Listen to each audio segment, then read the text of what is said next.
What's happening, people? What's happening, folks?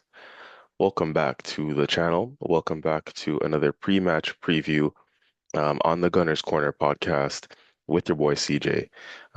Now, we are doing this preview ahead of tomorrow's FA Cup clash against Mansfield away from home.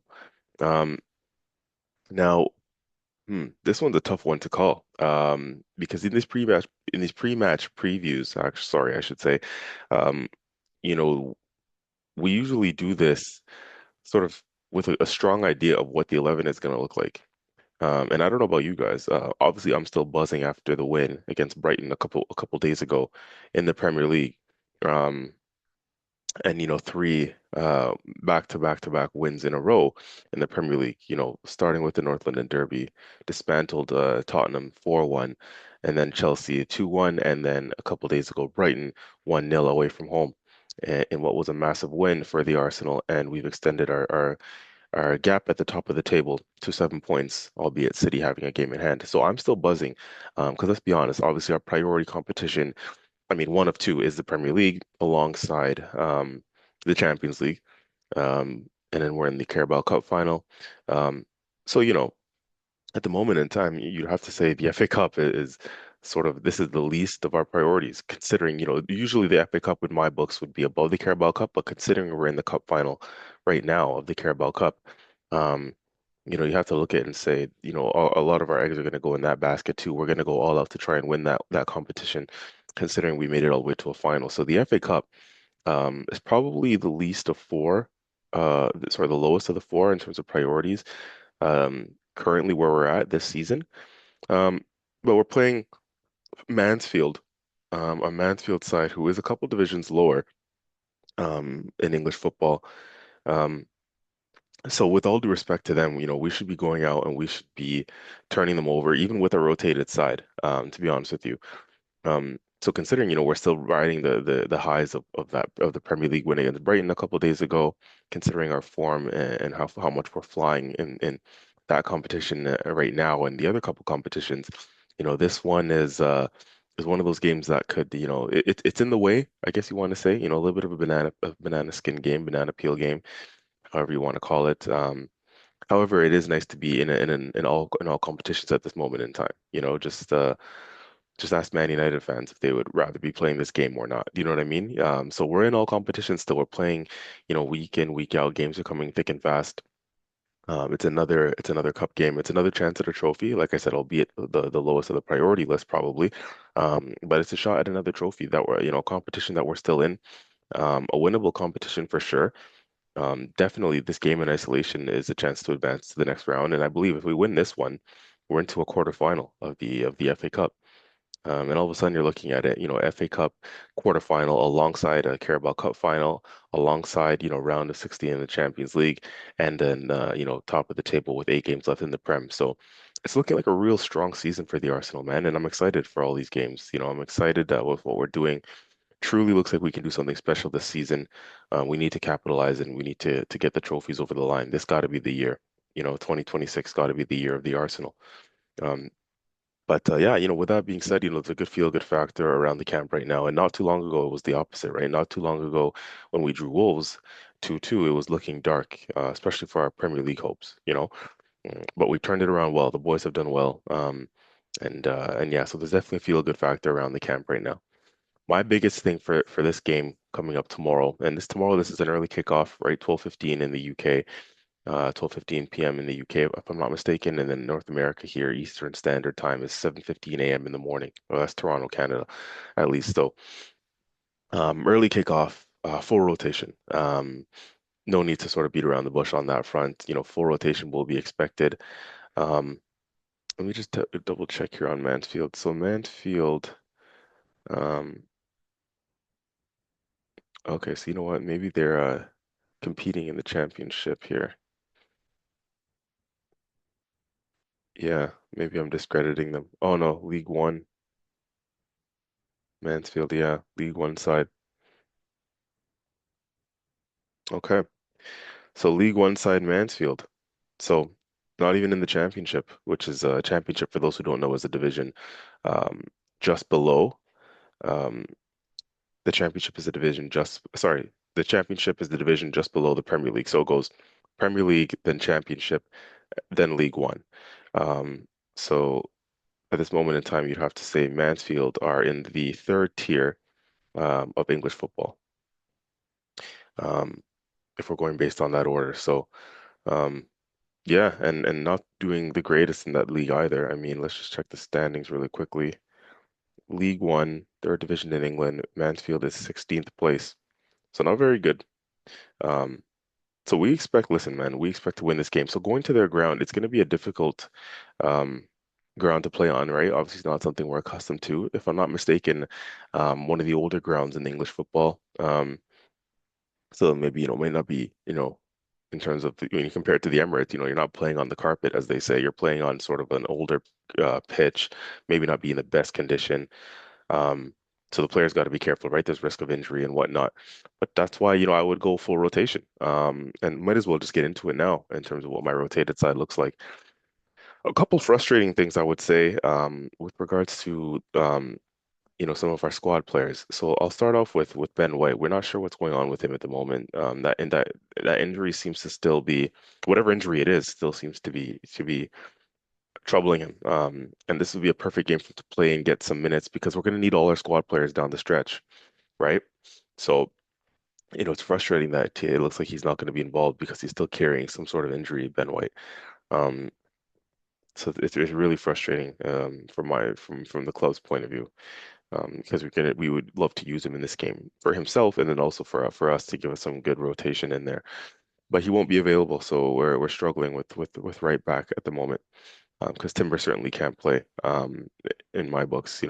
Rest Timber, rest Declan Rice, rest Zubimendi, rest Gabriel, Saliba, who had a knock as well. Like these guys shouldn't be anywhere near, in my opinion. David Raya as well. I'd throw him in there. These guys shouldn't be anywhere near the squad for match day tomorrow. Um, the other player a squad player that's frustrating me that can't be involved in this one is Miles Lewis Skelly. Again, another opportunity for him to, would have been nice for him to come in and get some more minutes under his belt that he desperately needs as well. But Miles Lewis Skelly has picked up a suspension after yellow card accumulation, having been booked to the previous two rounds, I believe against Wigan and against Portsmouth. So that's very frustrating because he's certainly a player that would go in there, Miles Lewis Skelly, and get some more minutes that he desperately needs. Hasn't been playing much in the Prem and played a little bit in the Champions League and whatnot, but he hasn't been playing much in the Premier League, so he's probably a little bit rusty. So can we trust him to come into a more meaningful game, right, in the Prem in the Champions League, when he may not be match sharp yet? That's the concern. So not having him available for this one is quite annoying, to be honest with you. Because again, for selfish purposes, he needs the minutes, and we wouldn't need the rotation there, so we can't rely on him. So what we're gonna have to do is we're gonna have to improvise. I'm gonna go with the lineup that I think he'll pick, but also one that I would pick logically, just based on what's available.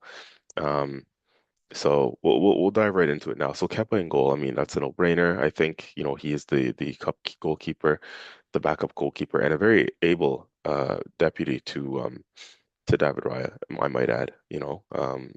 Experienced keeper, still the most expensive goalkeeper in the world, if I'm not mistaken, at 70 odd million pound or whatever the ridiculous fee was. So no problem with Kepa. Left back Calafiori, he's a player that needs to come in and get some minutes. I'm going to have him in there at left back just based on the fact that Hincapié, who I didn't mention with the other guys, the first two players, Hincapié shouldn't play this one, or at least not from the start, because he's played a lot recently and he's banging form, and we need him as part of that starting back four in our Premier League games or in the Cup final and so on and so forth. So um, yeah, Hincapié rests for me, and the fact that Calafiori and Miles Lewis Skelly isn't available means by a process of elimination we gotta stick Calafiori in there at left back. Center backs, Mascara and Marley Salmon, the young boy. Salmon's made a few appearances already with the first team in cup competitions, so that familiarity, having trained with the first team a lot, I'm sure this season as well, not a problem to throw him in there, young Marley Salmon, alongside Christian Mascara for me. Mascara didn't play the full 90 last time out against Brighton, had a difficult evening, got booked. but also hasn't been playing week in, week out, hasn't been playing regularly, so I have no problem throwing him back in for this one to get some more minutes under his belt. Now, here's my wild card based on the fact that we don't have much available. Um, my right back is going to be Martinelli. And again, that's based on the fact that who else are we going to throw there? Like I said, no Ben White. And I promise you now, I'm not playing Timber in this game. There's just no chance. He needs a full rest. So we got to improvise. I mean, there is a call for can we bring a young boy, Josh Nichols from the cold, and from the youth team into this one? You could do that, and I wouldn't be surprised if that's something that Arteta looks at. But um, if we're sticking to strictly first team players, Martinelli can go in there. He has a profile to be a fullback, Martinelli. You know what I mean? The pace, the tenacity, the up and down nature of him on that touch line. He can get up and down the wing, can overlap. So I think Martinelli can play there. And keep in mind, against an opposition like this, I think we will play with more so a back three when we're in possession. So that might give a couple players some freedom and opportunity to roam and squeeze them higher up the pitch. So it's probably going to be more of an attacking formation in possession, anyways. But for the sake of the starting 11, I'm just going to keep it consistent with our sort of formation and that back four traditional style of play. So Martinelli will probably, or I would use him there if I have my Mikel Arteta hat on and I was making the team selection. I would put Martinelli there at right back. But let's see what Arteta does. And again, that's just strictly based on player availability, to be honest with you. Um, Midfield. So my holding midfield player, my number six is Norgard, simply because we don't have much other options there. Zubimendi shouldn't be anywhere near this game. Declan Rice shouldn't be anywhere near this game. So by process of elimination, you have to put in a Norgard who needs more minutes as well, going into our crunch part of the season.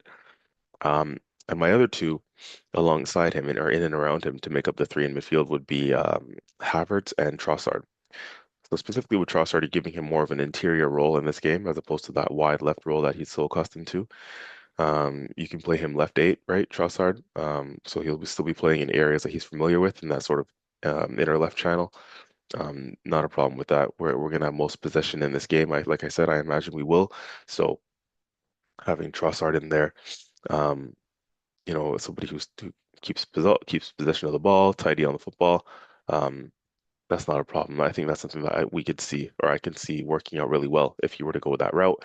And then Havertz sort of making up that right eight role. If he's fit enough, which hopefully he is, this would be a good chance for him to get a run out, Havertz, and get some more minutes under his belt. Because again, we're going to need him for the run in. So if he can get some more match fitness and match sharpness, um, I'd be happy with that, right? Give him maybe 60 minutes or so, or however long he needs, and then you don't have to play in the full 90. Get him out midway through the second half. Um, that would make up my midfield three. Now, the front three by process of elimination. Again, if I have Trossard in my midfield and I have Martinelli at right back, then you got to be creative here.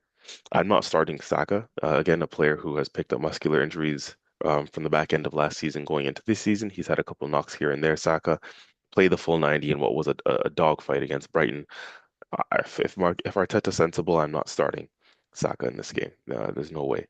Um, we have more important things on the horizon. So again, by that process of elimination with no Saka, no Martinelli to play in that front three, no Trossard to play in the front three, because I've used those two elsewhere.